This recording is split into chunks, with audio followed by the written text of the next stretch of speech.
Earlier, you talked about the things that we still need to be doing despite the success of Crazy Rich Asians, despite the rise of representation matters, diversity in Hollywood. With that said, what can we look forward to this 2019? Well, I think there's going to be a lot more opportunities in terms of projects, which is why I say, keep auditioning and keep going out there. And there's a lot more visible advocates on our behalf, especially for Filipinos, right? So you have folks like Nico Santos, you have folks like Manny Jacinto, who are not just on the big screen, but on television. So there are opportunities for us to really uplift ourselves. The big win, though, too, of Darren Criss. Yes, and Darren Criss, yeah.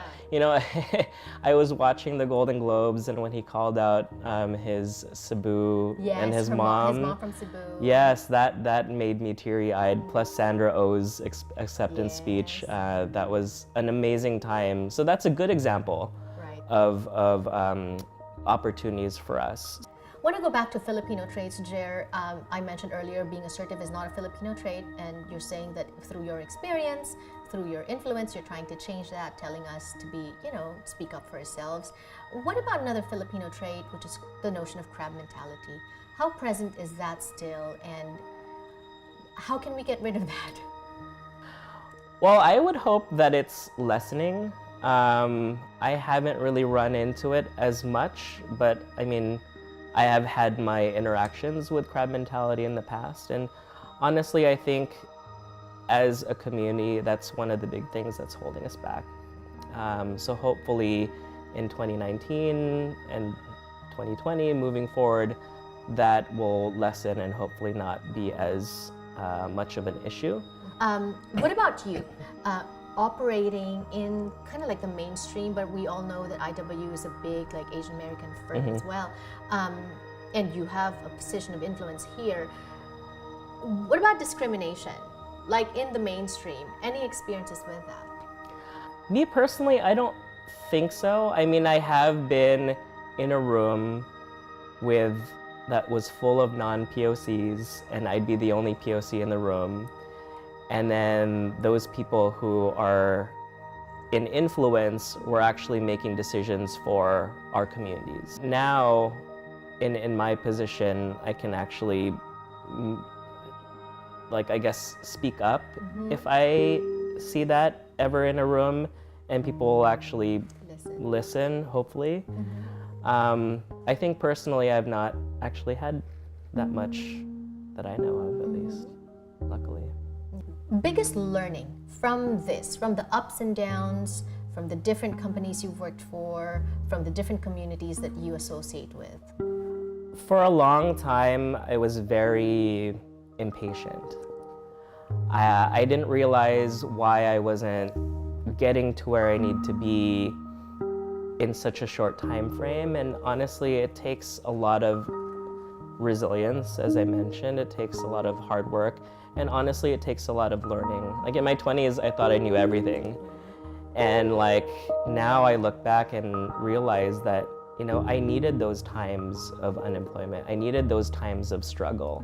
I needed those times where I felt insecure about myself, because now I can look back and say I shouldn't have felt like I wasn't worthy, or, I shouldn't have had so many bouts of confidence, but now it's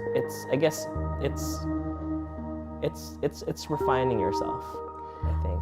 And let me tell you now that from the years that I've known you, I admire you now for being out here talking to us about vulnerability. It's so raw, it's so candid what you're telling us, a different side, and how there were downs in your career, there were downs in your personal moments. How important is that? How important is being honest? Honestly, I think that it's more helpful, at least for me, in order for me to help others. It's better to be honest, because not everybody is confident 24/7. Not everybody has always been successful. There are always bouts, but you have to pick and choose your battles. and you have to identify like what is realistic and what's not. Because I think now, we're only prone to showing the good parts of ourselves on social media, but obviously like everybody has their own challenges. So I think honesty is very important. And of course, we're going to end on a positive note, which is going to be a high note for you. 2019, what's on the horizon for you? Well, so in addition to working here at IW Group, I'm also co-producing a movie called Yellow Rose. The director, her name is Diane Paragas. She's very talented, very amazing. The movie also stars Eva Noblezada, who is a Tony Award nominee, as well as Lea Salonga, who is, so they both played Miss Saigon together. So the talent in this film is amazing, and it tells a very raw, very honest truth about us as immigrants here in the United States. So expect that sometime this year. I can't say too many details yet, but that'll be it's gonna be great. So I hope to have you back, and I hope to do more features on Yellow Rose as well. You gotta connect us, right? Yes. Here, Hopefully. you gotta connect us. Princess Punzalan is in it too. Right, Punzalan, yeah. right. See, I'd love to feature that film, people in it as well. So Yeah. we will be in touch. Thank you. Thank you so much for being open with us today, for sharing your story. Thank you, and God bless you on your journey.